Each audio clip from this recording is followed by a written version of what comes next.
et je passe la parole à Monsieur Hamidou Samaké. Signé il y a juste un an à Paris, à l'occasion de la conférence internationale pour la préservation des forêts d'Afrique centrale, ce pacte d'amitié et de coopération avec la ville de Douala s'inscrit dans la continuité de notre politique internationale, marquée depuis quelques années par une coopération renforcée avec les villes africaines. C'est ainsi que la maire de Paris a souhaité organiser avec M. Robert Begré-Mambé, ministre-gouverneur d'Abidjan, dans le cadre de l'AIMF, une COP des villes pour le climat en Côte d'Ivoire en juillet dernier. Si les grandes villes africaines sont particulièrement affectées par le changement climatique, elles ont également des possibilités très larges dans un contexte d'urbanisation galopante avec de nombreuses infrastructures encore à mettre en place. À Paris, nous sommes toutes et tous convaincus que l'échelon municipal est incontournable pour mettre en place des stratégies pour s'adapter au changement climatique. Et partout dans le monde, notre ville fait figure de pionnière pour relever les défis de la transition écologique.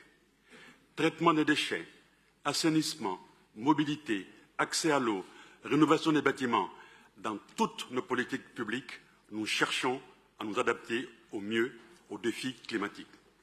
Aujourd'hui, avec ce pacte de coopération et d'amitié, nous souhaitons associer la ville de Douala, l'une des plus grandes agglomérations africaines, à nos réflexions. Parce que l'Afrique est un continent jeune, 60% de la population africaine avait moins de 20 ans en 2020, qui connaît une croissance démographique extrêmement forte, une jeunesse qui aspire à profiter de tous les avantages du développement numérique, transport, accès aux ressources. Une jeunesse qui réclame, à raison, une transition climatique juste. En effet, le continent qui a le moins contribué à l'accumulation de gaz à effet de serre dans l'atmosphère ne doit pas être celui qui en paye le prix le plus élevé. Pour rappel, avec les accords de Paris de 2015, les pays les plus riches se sont engagés à aider les pays en développement à réduire leurs émissions dans le cadre des efforts mondiaux de lutte contre le réchauffement climatique. C'est bien là le sens de nos échanges avec la ville camerounaise, engagée au mois de juillet dernier lors de la visite d'une délégation de la ville de Douala à Paris.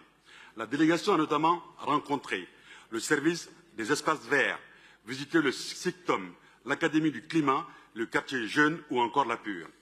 Douala, la capitale économique, est le principal pôle de développement du Cameroun.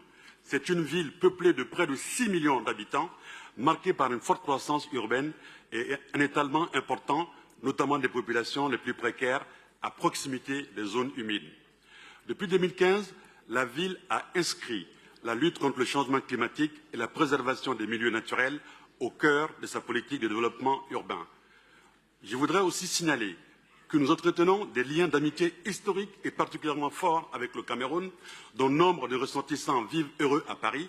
Manu Dibango en faisait partie et vivait dans le 20e et on ne l'a pas oublié.